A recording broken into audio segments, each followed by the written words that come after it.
Initial level पर रोगों को, विकारों को, दोषों को हटा लो।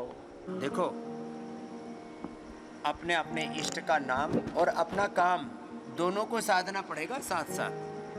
कुछ खाली नाम जप करते हैं, काम नहीं करते कुछ भी। दोनों साथ साथ साधने पड़ेंगे। इसलिए मैंने समग्रता की बात की है। ज्ञान को भी, नाम को भी, काम को भी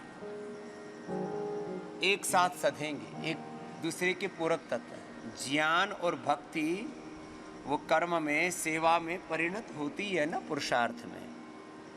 बिना परिणाम के ज्ञान केवल अहंकार, बिना परिणाम के, बिना कर्म के, बिना सेवा के भक्ति केवल अशक्ति, दुर्बलता, पलायन, पाखंड बन जाती है। और बिना ज्ञान और भक्ति के किया हुआ कर्म बंधन का कारण, अहंकार का कारण, और उसी से तो सारे संसार में लड़ाई झगड़े फसाद हो रहे। गाँव में, घरों में, परिवारों में सब देह की स्तुति नहीं करते थे, भगवान की स्तुति, प्रार्थना, उपासना, भगवान की महिमा। आजकल तो इतने ओछे स्तर पर आ गए, इतने निचले स्तर पर आ गए कि हम इन हाड़ मांस के पुतलों की ही प्रशंसा करने में ना। महिमा गानी है तो गुरु भगवान की गाओ, उनसे प्रीति बढ़ाओ। स्तुति से प्रभु से प्रीति बढ़ती है, प्रार्थना से निराभिमानिता आती है, और उपासना से गुरु प्रभु के एकत्व में हम स्वयं प्रतिष्ठित हो जाते हैं। बुरी चीज़ों की आदतों में कैसे तुम खो जाते हो, बुराइयों की पराकाष्ठा में।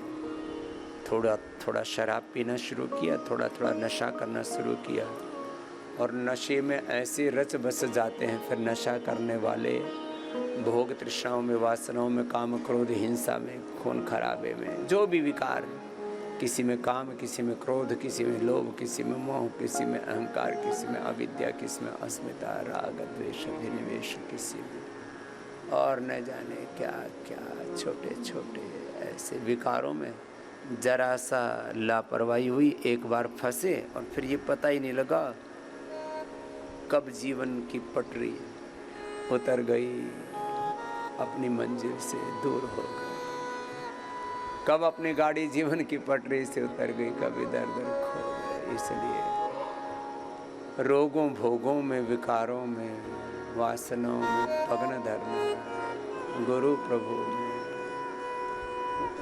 गुरु प्रभु को आश्रय बना करके, इच्छा हो या ना हो,